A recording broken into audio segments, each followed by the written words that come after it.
Selling stocks on M1 Finance is a simple process. Here's how to do it. Log in. Open the M1 Finance app or visit the website and log into your account. Access your portfolio. Navigate to your portfolio by selecting Portfolio from the dashboard.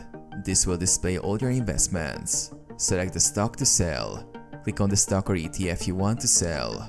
This will open details about that investment. Adjust your pie. If you are using a custom pie, you need to adjust the allocation. Click Edit Pie and reduce the percentage of the stock you want to sell. You can either remove it entirely or lower its allocation. Sell the stock.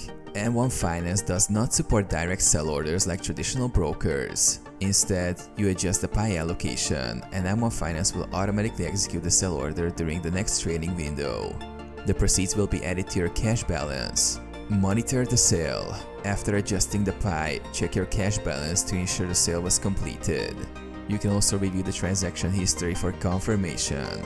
Withdraw funds. If you wish to access the cash, transfer it to your linked bank account via the transfer section.